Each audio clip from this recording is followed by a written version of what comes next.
Voici une petite histoire pour enfants intitulée Les grands personnages qui ont changé des vies. Il était une fois dans un village perché sur une colline, entouré d'arbres chantants. Dans ce village vivaient des enfants curieux qui rêvaient de comprendre le monde et d'aider les autres. Un soir, au coin du feu, maman Hibou raconta comment certains grands personnages avaient changé des vies, rien que par leur courage, leur gentillesse et leurs idées. Chapitre 1. Marie et la lampe qui ne s'éteint jamais. Marie était une jeune fille qui aimait lire. Un jour, elle trouva une vieille lampe dans le grenier. La lampe ne s'allumait plus, mais Marie la nettoya avec soin et eut une idée. Et si elle pouvait aider les enfants qui n'avaient pas de lumière pour lire le soir? Elle parla au maire du village et ensemble, ils mirent en place une bibliothèque lumineuse. Des lampes solaires dans chaque coin du village pour que chacun puisse lire tard le soir, même sans électricité. Depuis, chaque enfant peut lire sous les étoiles après le dîner. Chapitre 2. Léon et la petite porte. Léon avait un grand cœur et des mains qui aiment réparer. Dans la forêt près du village, il découvrit une petite porte cachée dans le vieux chêne. La porte était magique.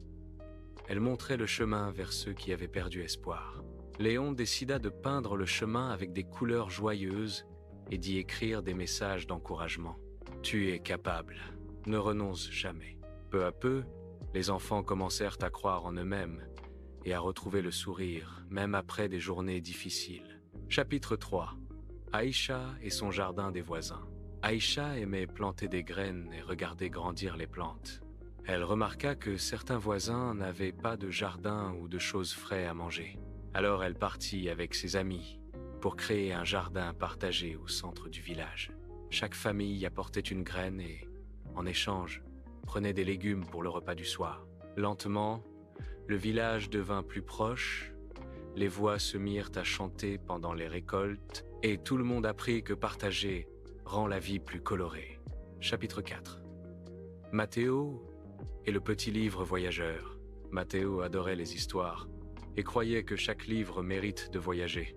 Il créa un livre voyageur, un carnet que les enfants pouvaient emprunter et remplir avec leurs propres dessins et histoires. À chaque retour, le carnet se remplissait d'aventures et de rêves.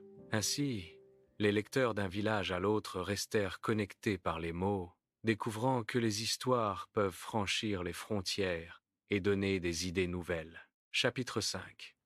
Une fête pour célébrer les changements.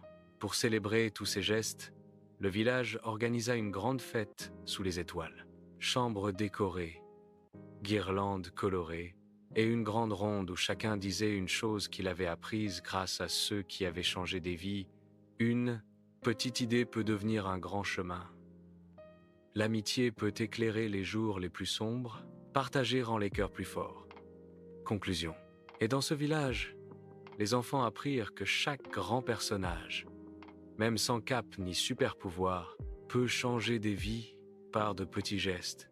Écouter, aider, partager, croire en soi et en les autres. Les histoires de Marie, Léon, Aïcha et Mathéo montrèrent qu'un esprit généreux peut illuminer le monde autour de soi. Fin